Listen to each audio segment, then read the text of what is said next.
Just a reminder, we're going to use a question mic in room. We'll start in room and then we'll go online. Thanks everyone for joining us today. We're pleased to announce new GM of the Portland Timbers, Ned Grabavoy. Thank you. First and foremost, just incredibly excited and grateful for the opportunity and the trust to help lead the club. And I think for me personally, being that it's this club with so many pre-existing staff and having great relationships with those people, just look forward to continuing to work with them as we move the club forward. Ned, when you came here in 2016, that last season of playing, did you know at the time that you wanted to one day get into the front office? No, not necessarily. I think at that time I'd had a long enough runway to reflect on what it was, that I wanted to do with that next step. But I think you never really know until you then jump into the other side.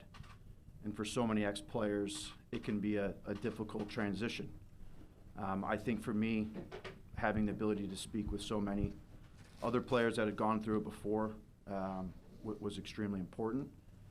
And ultimately, I think that the longer that I've been on the other side, the more that I think I have wanted the opportunity, which is why I feel so fortunate. I was going to ask you, as a player, what thing did you learn most that helps you right now in this position?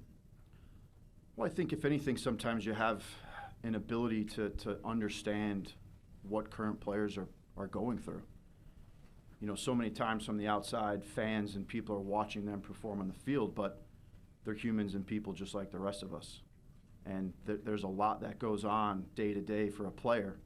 And players put a lot of weight on their own shoulders with how they perform and how they carry themselves. Hopefully, I think having that ability to understand that and connect with players as well will be an important strength of mine. And so I think that, amongst many other things.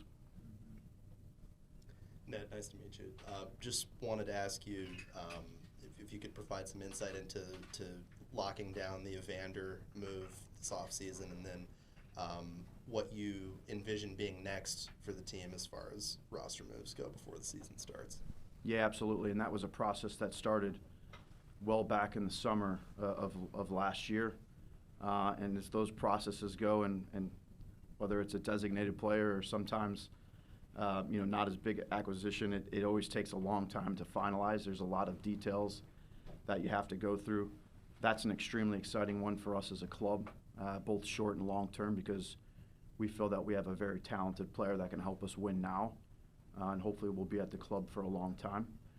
And then moving forward, right now I think the biggest need for our group is to find another option at forward to help give us additional options and give Gio additional options to help lead the front line. And then from there, I think we are a bit limited right now, just in terms of where we're at with the cap and roster slots.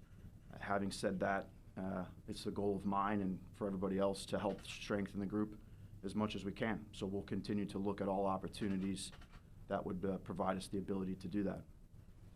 Can you give us some insight into what the hiring process was like for you for this job? Yeah, absolutely. I mean, obviously, going back into the beginning of October, there was an abrupt change at that time, and the club was going through a lot.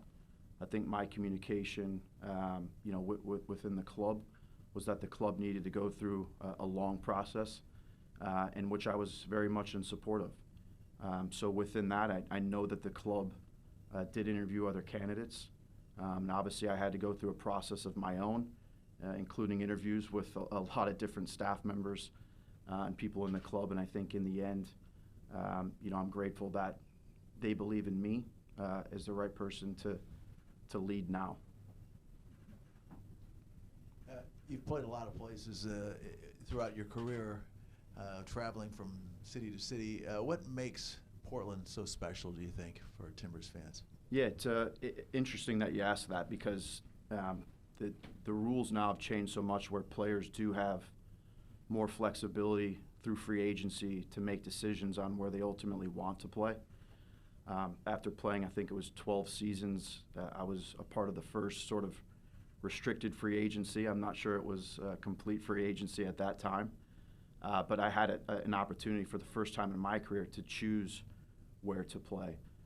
What had drawn me to the Portland Timbers was, for me, it was such a unique marketplace, but a relevant one.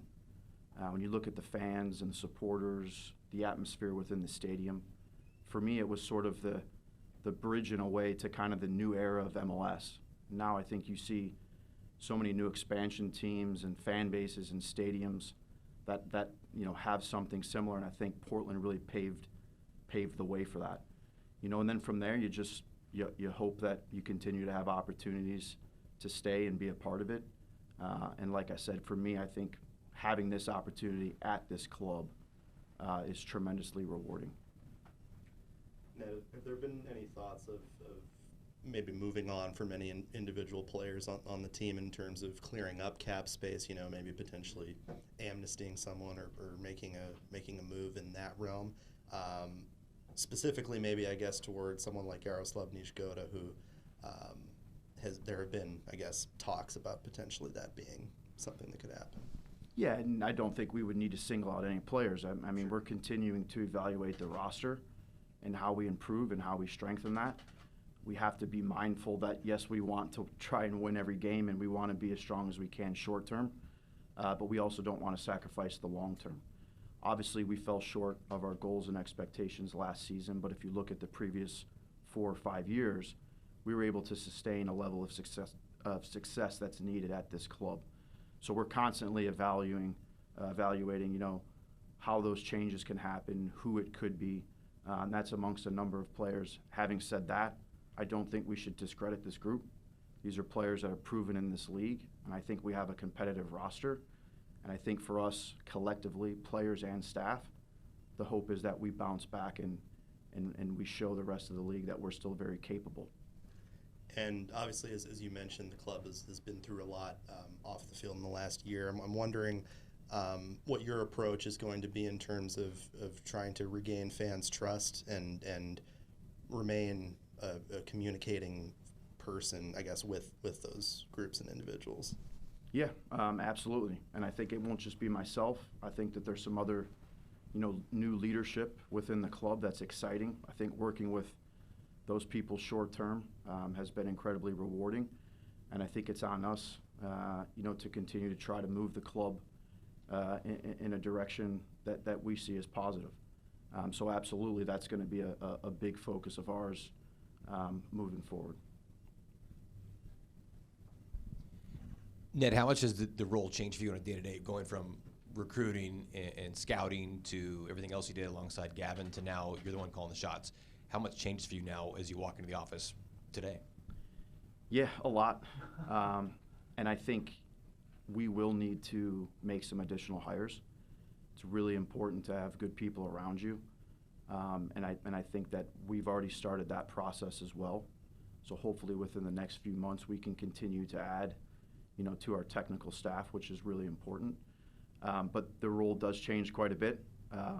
Sometimes I look back and I think to myself in a funny way, I wish I could complain about my old job again because I don't have the time or the ability to do that anymore. But certainly it's something that I think I'm ready for and I'm excited about. Any more questions for the room before we go online? All right, go for it, Jill. All right, we'll have Sam Spiller from Stumptown Footy. Hello? Hello, Ned. Can you hear me okay? Yes. Awesome. Kind of building off that last question, you've been involved in the technical staff and front office since you retired in 2017. How would you say your approach kind of to this job has kind of changed over those years, and the experiences that you've had in your previous roles kind of molds your perspective today, kind of stepping in as the general manager? Yeah, well, I think, first you step off the field and you quickly realize that you don't have the answers. You have to lean on a lot of people around you to learn and to grow and to develop. Certainly, being a player is completely different than being in this world, or call it the real world, if you will. And so I think a lot of it is just learning and communicating, and looking to continue to try and improve, develop as a person. Also being realistic about your skill set, what your strengths and weaknesses are, and then trying to build off of those. that was no different from the first day of walking off a field after a game against Vancouver, and stepping into the office with coaches than it is now. You have to continue to try and learn and improve. And I do think we've got an experienced staff here as well that continue to teach me every day, and hopefully I can do the same with them. Thanks. And just one more follow-up to the question around, like you identified the center forward, the striker signing. I'd love if you could give some insight into the type of player that you're targeting at that position and kind of what profile of forward you think elevates this group.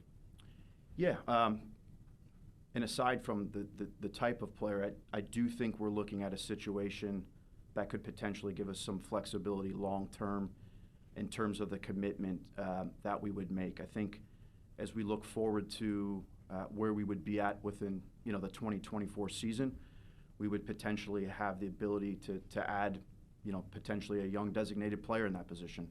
So I think we need to try and find a player that can help Gio and the team and the club win now, but at the same time maybe gives us flexibility as we go towards the summer and we go towards next season, to make sure that we're adding a player that can help the club over the next 4 or 5 seasons. Any more questions from the room? No? Okay, we'll wrap it up there. Thanks, everybody. All right. Thank you. Ned. Thanks.